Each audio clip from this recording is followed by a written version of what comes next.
ने जी अपना जो है बजट पेश किया, one of the largest budgets उन्होंने किया वर्थ 519 बिलियन रुपीज, और जिसमें कि उन्होंने कहा जी कि हम नहीं सॉरी 3.056 ट्रिलियन रुपीज का बजट दिया है।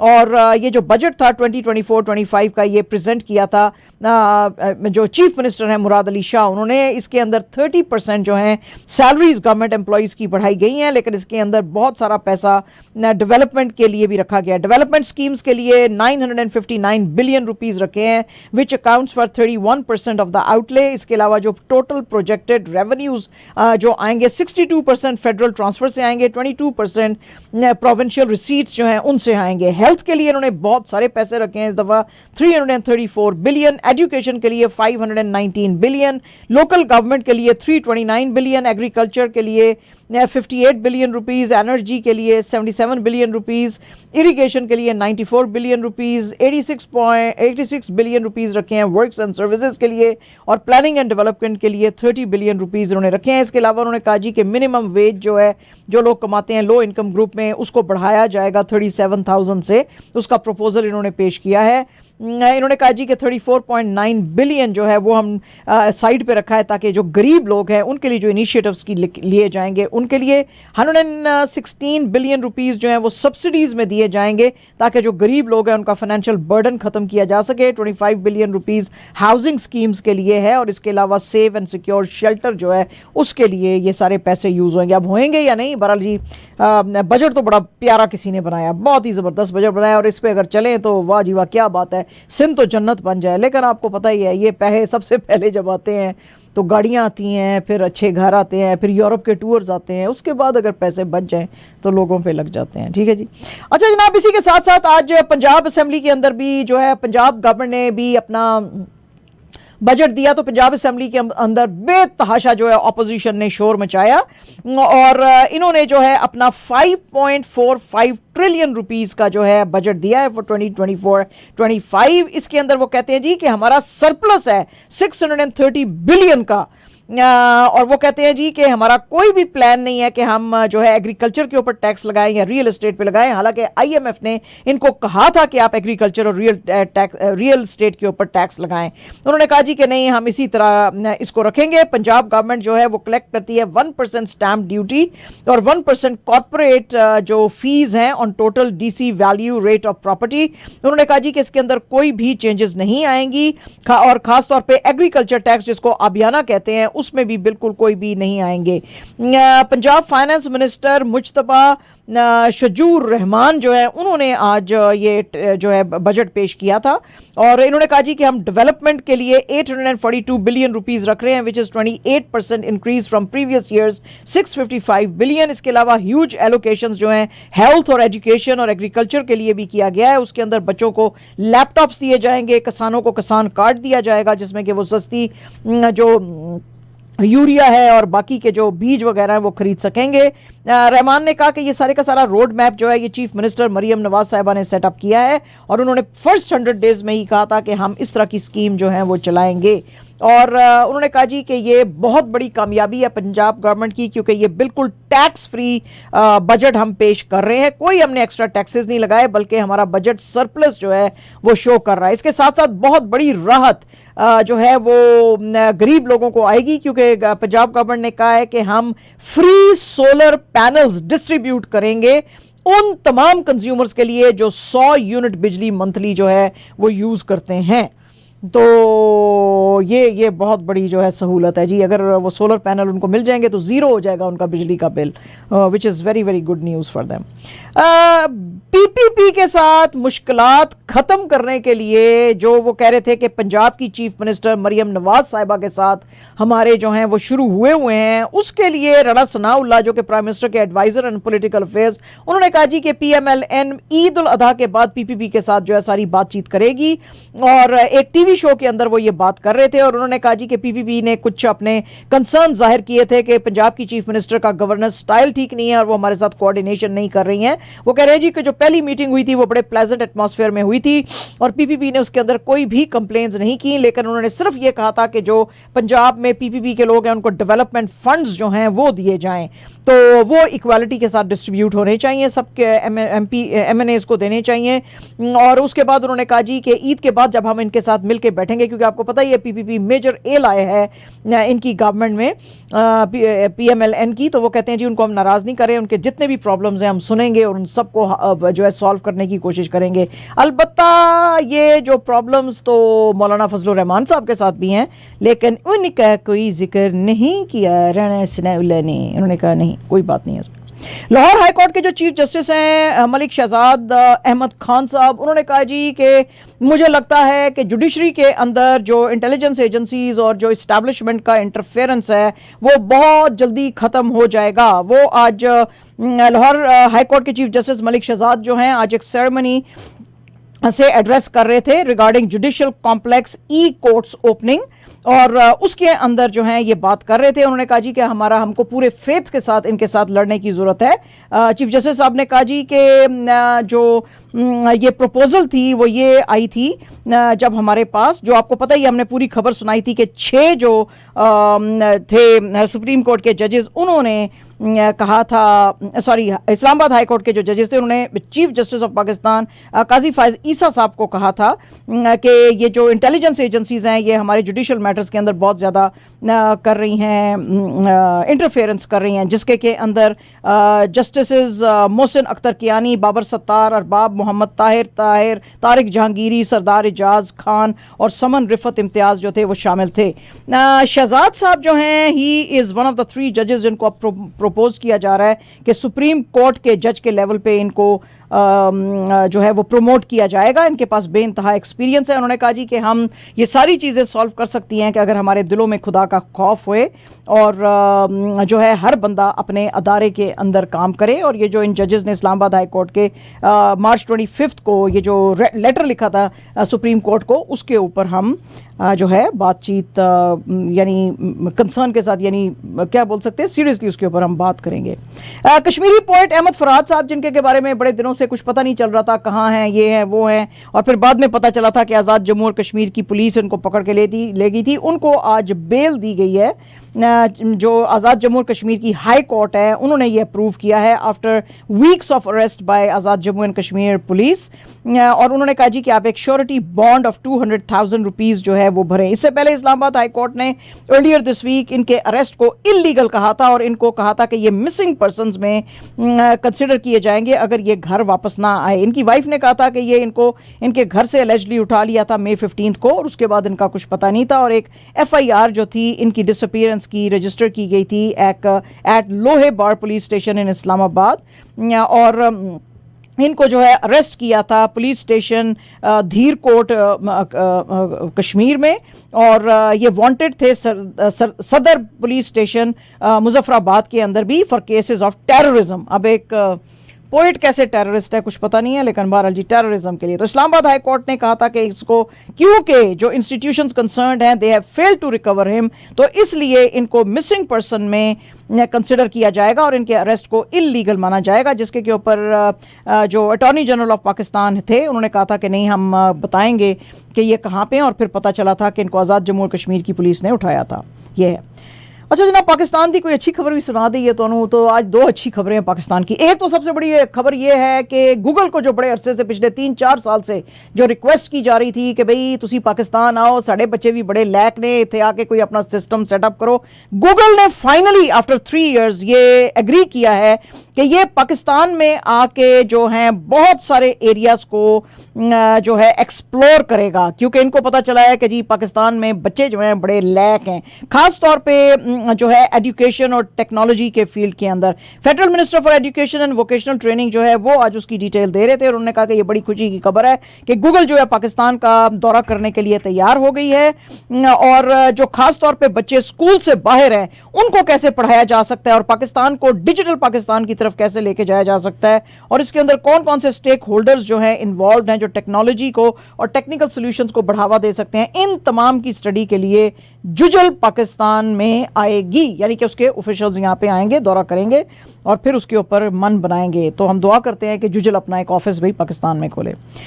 National disaster management authority of Pakistan जो है उसने अब गवर्नमेंट को डायरेक्शन दी है कि 300 टन्स ऑफ रिलीफ फूड जो है वो गाजा के लिए भेजा जाए, जिसके के अंदर मेडिसिन और हाइजीन किट्स और जो है राशन बैग्स होंगे। इससे पहले भी 8 दफ़ा पाकिस्तान जो है विद द हेल्प ऑफ अल खिदमत फाउंडेशन जो है उन्होंने ये सारा सामान डिस्पैच किया था कराची से अकाबा पोर्ट जॉर्डन के ऊपर। तो ये 9th ट्रांशे ऑफ रिलीफ थी।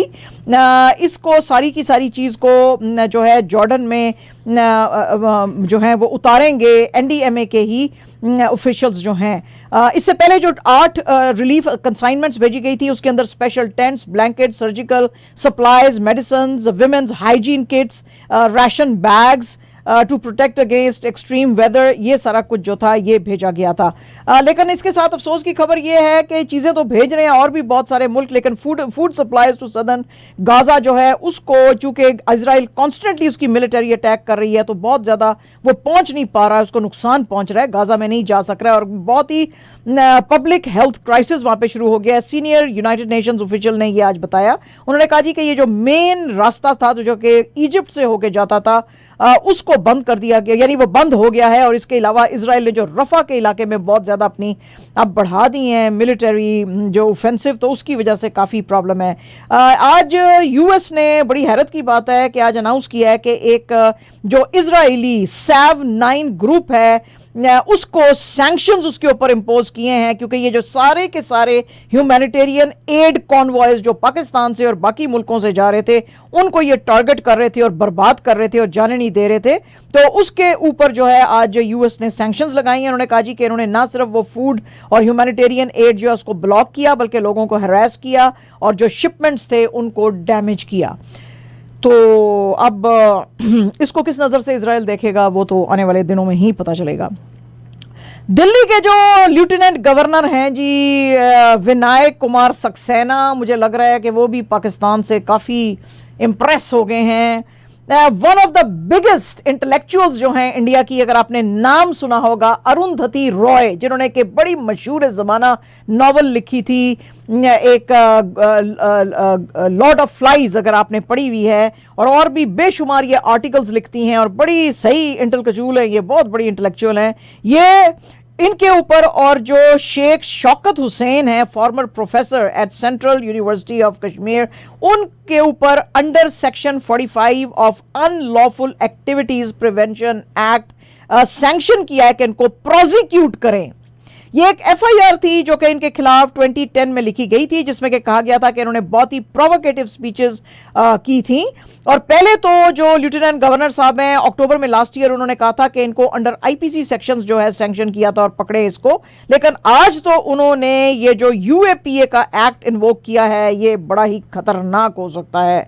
तो इन्होंने कहा था जी कि एक हुआ था आज़ादी ओनली वे इन अक्टूबर 2010 एक सेमिनार इन एलटीजी ऑडिटोरियम कॉर्निशस मर्ग यहाँ पे न्यू दिल्ली में, जिसमें के अरुंधति रॉय और शेख शौकत दोनों ने कहा था कि कश्मीर कभी भी हिंदुस्तान का हिस्सा नहीं था, उसको जबरदस्ती से इंडियन आर्म्ड फोर्सेस ने हिंदुस्तान का हिस्सा बनाया था और हर कोशिश मुमकिन हमको करनी चाहिए कि कश्मीर को आज़ादी मिले। तो इसको कहा गया था कि ये इंतहाई भड़काऊ भाषण है जो कि इन्होंने दिया है जिसके के ऊपर इनको पकड़ना चाहिए। ये जो इवेंट था it was attended by the late Hurriyat leader Syed Ali Shah Geelani और वरावरा राव। इसके अलावा सार गिलानी जो हैं इस कॉन्फ्रेंस को एंकर कर रहे थे, जिसके के बारे में इंडियन गवर्नमेंट कहती है कि he is the prime accused in parliamentary attack case. तो बड़े ही ये खतरे में नाक जो हैं ये आज इनके खिलाफ, अरुंधति रॉय के खिलाफ, पता नहीं अब इनको पकड़ के जेल में डालेंगे, क्या इनके साथ करेंगे। तो धान पान सी हैं वैसे, पतली दुबली सी हैं बेचारी, अब पता नहीं जेल की, वैसे भी राइटर टाइप हैं तो कैसे इतनी सख्ती बर्दाश्त करेंगी। बहरहाल जी आज इनके खिलाफ ये किया गया। और जनाब हमारी दीदी वेस्ट बंगाल की चीफ मिनिस्टर ममता बनर्जी फिर से she has come alive again. इन्होंने कहा जी कि ये रिपोर्टर्स के साथ कुछ दिन पहले कलीगत में अपने रेजिडेंस पे बात कर रही थी और इन्होंने कहा जी कि ये जो एनडीए की अलायंस है ये इंतहाई अनस्टेबल है। आपको पता ही है कि जो मोदी जी ने अलायंस बनाई है, जो सीपीएम और जेडीयू और जो चंद्रबाबू नायडू की जो पार्टी है उसके साथ मिलके, तो उसके बारे में वो एनडीए अलायंस है।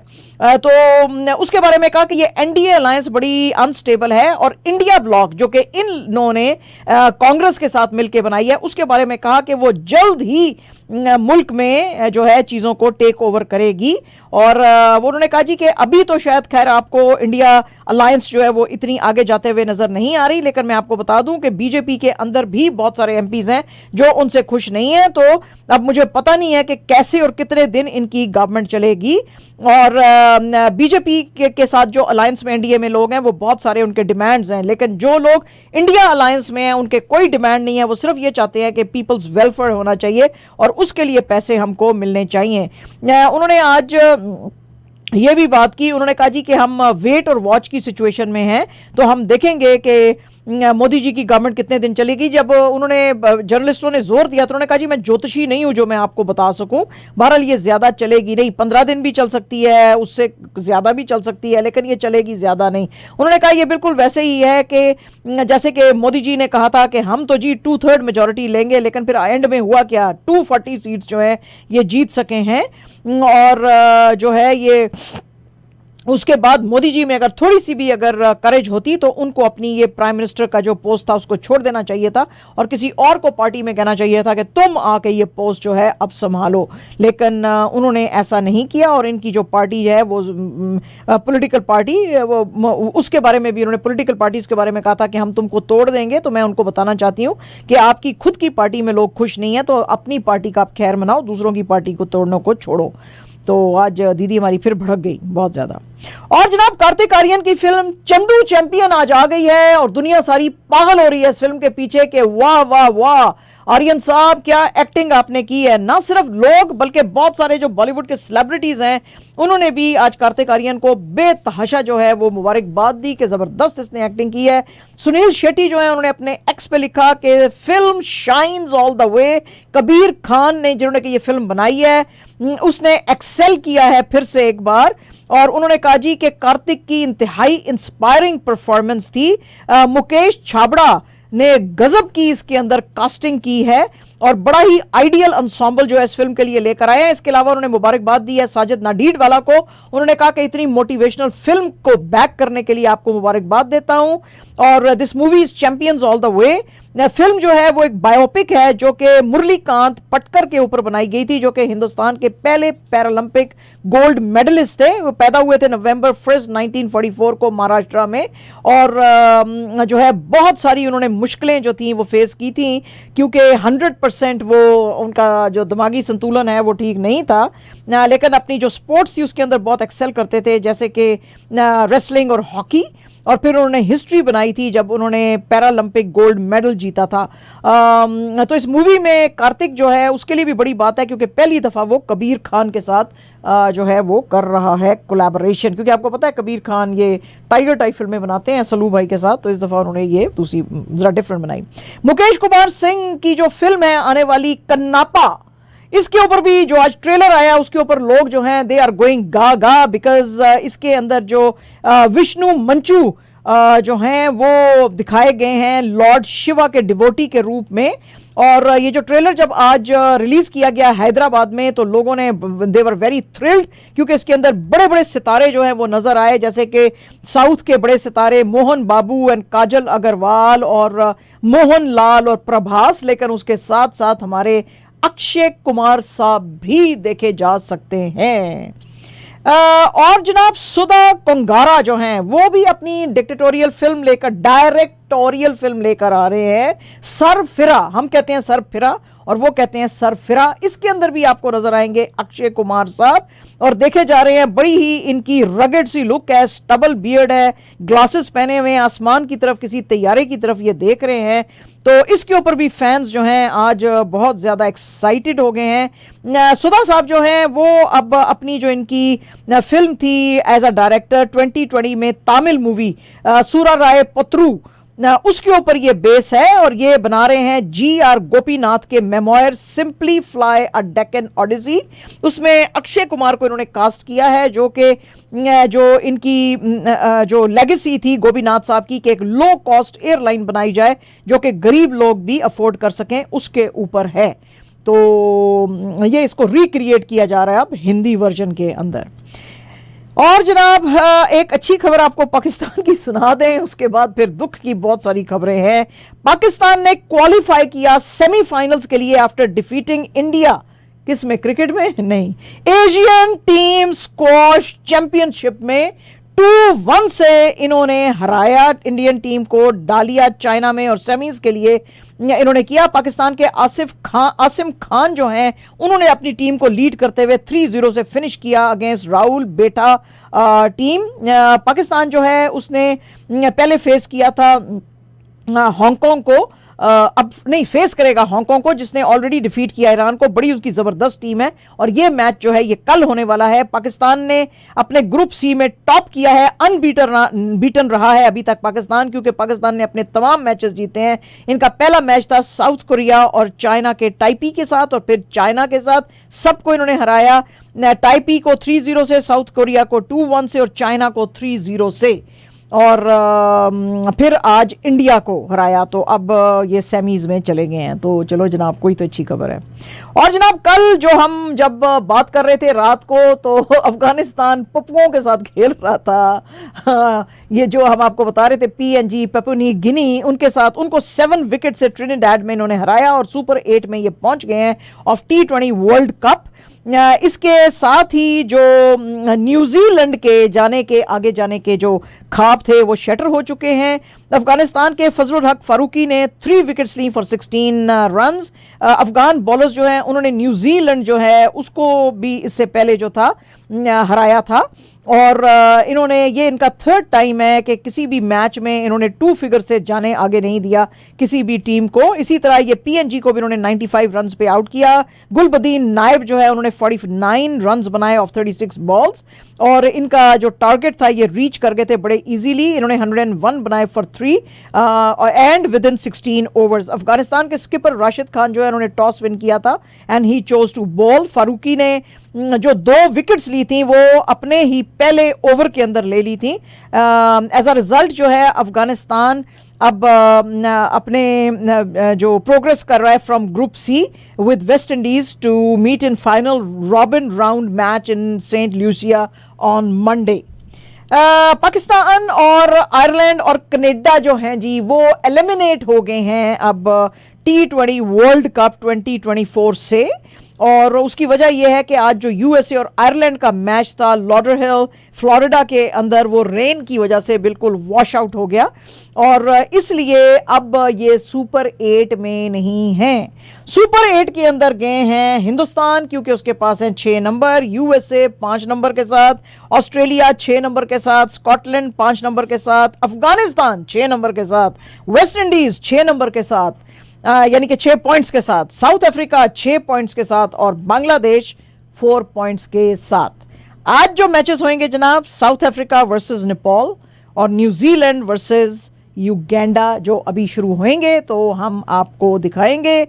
बहरहाल जी ये जो मैचें हैं ये अब पॉइंट्स जो हैं उसकी बुनियाद पे, और जो मैंने कंट्रीज़ कहे थे एग्जैक्टली वही हैं। अफगानिस्तान का इसमें जिक्र नहीं था, बाकी जो मैंने कंट्रीज़ कहे थे वो जनाब इधर पहुंच गए हैं, और USA का जिक्र नहीं था मैंने कहा था। लेकिन जो फाइनल 4 हैं उसमें मैंने कहा था कि होएगा इंडिया, ऑस्ट्रेलिया और जो है वो साउथ अफ्रीका, एंड मैंने कहा था कि या तो वेस्ट इंडीज़ होएगा और या फिर एक इंग्लैंड हो सकता है। तो ठीक है, तो इंग्लैंड नहीं है, तो ये जो है, तो अब ये जिस तरह की अफ़गानिस्तान ने गेम खेली और वेस्ट इंडीज़ ने, तो लग रहा है उनमें से भी कोई एक टीम आखिरी 4 में आ सकती है। बहरहाल ऑस्ट्रेलिया, इंडिया एंड ये तो हैं ही, तो अब साउथ अफ्रीका, तो अब देखेंगे और कौन कौन से टीमें आगे आएंगे। तो ये है जी हमारी आज की खबरें। तो ये थी हमारी आज की गर्मा गर्म खबरें। पख्तियाँ खबरें, घबराना नहीं है लेकिन आपने। बिल्कुल।